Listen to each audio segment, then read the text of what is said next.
Hi, this is George coming to you live from Nautilus Mission Control at the University of Rhode Island's Inner Space Center.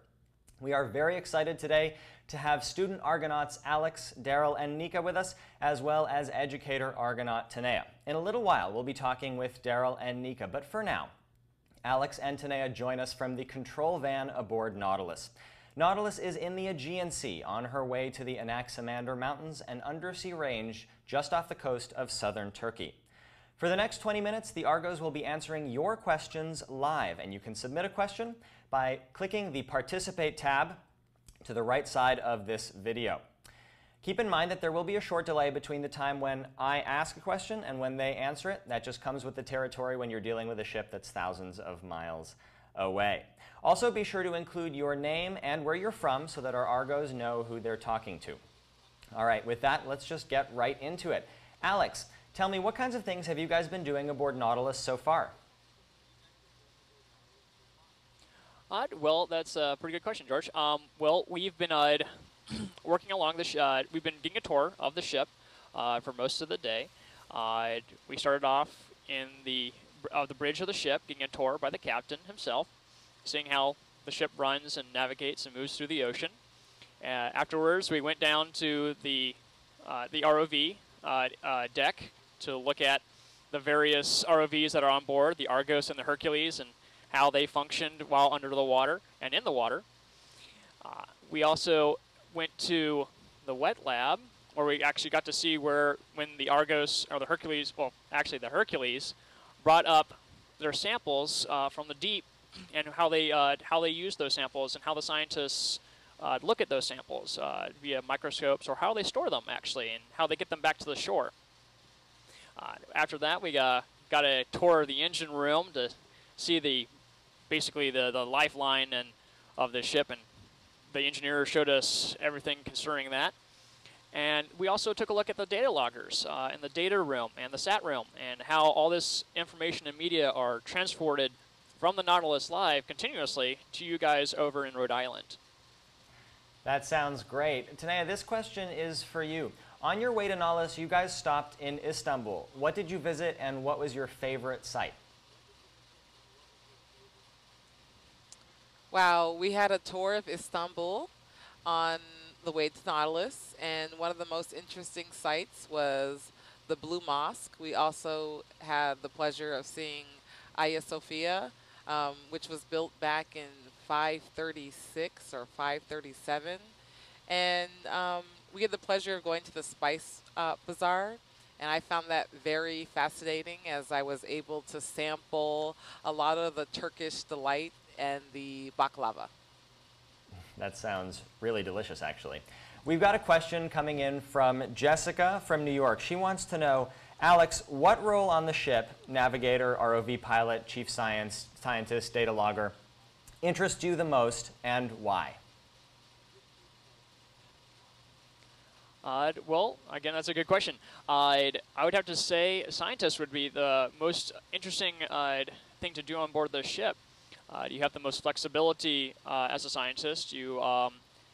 Every single scientist aboard the ship seems to be a jack of all trades. They not only are they working alongside the ROV pilots and the ROV engineers, helping them on all their sensors and everything, but they're also doing their own research at the same time. They have the papers they have to publish, and they're collecting samples, and they're working along scientists from all across the world. So it's kind of this big interconnected community that the scientists are a part of, and I find that to be the most fascinating thing to do, or hopefully someday to be a part of. That's great. Tanea, tell me, this question is from Kitty. She says, how can I become a student Argo and go on the Nautilus?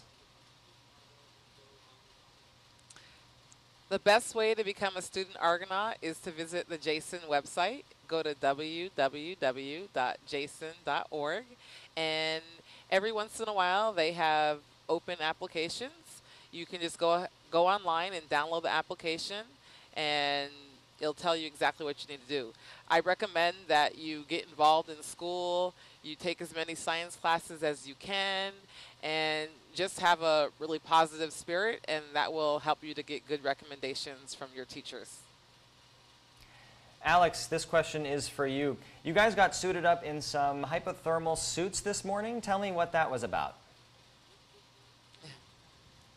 Well, we were this morning. We had on all ships at 11 o'clock, or right after they leave port, they have to do a safety drill or a fire drill, or whatnot, as you might say. And we had our fire drill, our safety drill, at 11 o'clock sharp, our time. And we had to go to our muster station. And while at the muster station, we all were in our life preservers, and it's basically the meeting point for the ship for all those who are, for instance, if there's a fire, you go to this muster station, or you have to abandon ship, you have to go to this muster station. Well, while there, we had to try on the immersion suits and show everyone how to put on an immersion suit. An immersion suit, or Gumby suit, is this type of suit that allows you to survive in very cold waters. It's very buoyant, and if you jump in the water with it, you blow up like the Michelin Man. But I had to try it on, show everyone how to do it, as the guinea pig to be chosen amongst the group, and that's what I was doing this morning. That sounds somewhat uncomfortable, but also kind of cool. Tanea, tell me, what's your favorite part of life at sea so far? I really enjoy that when you just look out over, you go out on the deck and you look out, and sometimes you don't see any land at all. And you have this slow rocking motion of the boat. It just goes back and forth, and it kind of settles me, and it's just really nice and quiet and peaceful. I really like being on the ship. That sounds very relaxing. Alex, this next question is for you. It comes from Bill Steele, the director of the National Eagle Scout Association. He asks, Alex, you're in a Boy Scout uniform. Tell us why that is, please. Well, hello, Mr. Steele. It's nice seeing you again. I'm in a Boy Scout uniform because the Boy Scouts just recently had a partnership with Jason, and I am an Eagle Scout from Troop 962, Lovettsville, Virginia, backwoods of the mountains. And the Boy Scouts had their own competition, just like Jason does. You go to Jason, you sign up and have an application. Well, the Boy Scouts have their own had their own application, and I applied, and I happened to win the competition. So this year is the 100th anniversary of Eagle Scouts, and to mark that 100th anniversary, we decided to do a science expedition, and I'm their first Eagle Scout Argonaut. So we're promoting the sciences for Boy Scouts, younger Scouts, to hopefully nurture that kind of science within younger Scouts, so that hopefully someday they'll become our future scientists and oceanographers aboard ships like this one. That sounds great. Congratulations. Tanea, this question is for you. It comes from Thank Laura in Indiana. She asks, what has the food like been in Turkey and aboard Nautilus? It's been absolutely amazing being in Turkey. There's a very interesting mix of the old and new that you see as you're going throughout the city. There are Muslim traditions that are very evident as we toured all the different mosques and the different sites going through the Bosphorus. We got a sense of the history and the culture, and that was really great. But being on the ship and as a teacher, getting an understanding of what it's like for the scientists and the engineers, what they've done to get into the position that they're in, for me, it's been really fascinating. It's given me a different perspective. So when I go back home to my students, I can really share with them everything I've learned and the different paths that people have taken to get here. And I think that really helps to excite my students, and so it's been great. And that's really great. Alex, tell me, this question is for you. It's from Seth. He is from Plano, Texas, and he asks, do you feel that scouting has helped your confidence in your endeavor with Nautilus? It definitely has. Seeing how the Scouts promote a Boy Scout to be, well, basically a young leader. and they, as scouts, have taught me over my career as a scout. I've really learned how to really cope with situations and how to think quickly on my feet. But at the same time, it's also giving me this, confidence, really. It's the biggest thing. It's this great confidence that I've been able to get from the Boy Scouts and what the Boy Scouts have created in me. Well, not created, more like nurtured in me, to be precise. That sounds really great. Well, Alex and Tanea, thank you again to both of you for joining us. Thank you so much for having us. It's been a pleasure. Thank you. All right, we are back with Student Argos, Darryl and Nyika. Let's get right to those questions. Nyika, this first one is for you. It's from Kristen from the Wisconsin Educational Communications Board. She asks, Nyika, what has been the most surprising discovery this week on board Nautilus, and how will you apply what you've learned on this adventure as a freshman at Madison East High School this fall?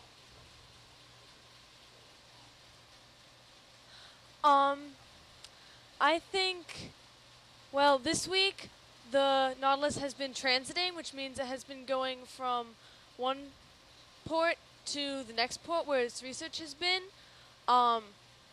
Earlier, though, before I got on board, they discovered some pretty old shipwrecks, which was quite interesting. Cool. And Darryl, this next question is for you. It's from Susan. She asks, how big is Hercules in person? Hey, Susan. Hercules is very big. It's not intimidating big, but it's extremely big. It's a lot to consume that first time you see it because you're just amazed that you're finally seeing it in person. But once you kind of around it for a little while, you realize it's not as big, but it's still an amazing sight to see.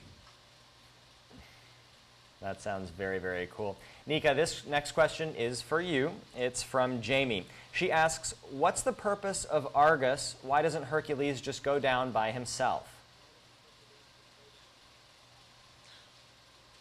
Well, the purpose of Argus is to take the ship's movement out of the camera footage coming from Hercules. So Argus is pretty much a big weight. And when it is attached to the Nautilus can be rocking back and forth, but Argus will be taking that movement, and Hercules will stay in one spot and get nice, even camera footage without being jostled by the ship's movement. Also, Argus provides a bird's eye view on Hercules, which is helpful when you're flying the vehicle. That's very true. It also actually has a couple of really high energy lights that can light up a larger area than just Hercules on his own. All right, so we've got a question for Darryl here. Has anyone gotten seasick on Nautilus? And if so, how have you dealt with it? Well, I've heard that people have gotten seasick on the Nautilus, but me, myself, I haven't seen anyone. But when someone is seasick, they kind of just tell them to relax, and normally they'll just walk around for a little while, and they'll get comfortable, and it becomes the rest of the way is a nice smooth ride. Nyika, this next question is for you. Is this your first time on a ship? And if so, what's that been like? It's not my first time on a ship, but it is my first time on a research vessel of this size, and it has been awesome. I'm so glad I got this opportunity. It's really cool to get to see Argus and Hercules and all this equipment that I've been watching and following for a while, and to get to see it in person and meet people. It's just really fun to learn about all this. That's great. Darryl, this question is for you. John from New York asks, have your experiences on Nautilus affected what you want to do for your career, and if so, how? Hey, John, that's actually a very good question because I want to be an engineer, and while being on the ship, I've realized that oceanography engineering is really looking like a good way for me to go. And I've also met some incredible people that have given me the insight on becoming an engineer. I met a man named the Boy Scout that you saw before was talking to me about being a merchant marine, and what they do is they go to ships, and I can go and actually get certified to be an engineer, get all of my degrees, and I do it for, they pay for me to do it. So since I've been on the boat, I still want to be an engineer, but oceanography engineering is really starting to look right for me. That sounds great. Nyika, this next question is for you. It's coming from Peggy in Hawaii. She says, what kind of data have you been collecting while on board, and what have you learned about the ocean? Because we are transiting, we haven't been able to drag the towfish or Argus or Hercules because we are going too fast for them. We're going about 10 knots. However, we have talked to the scientists, and we've learned a lot about sediment.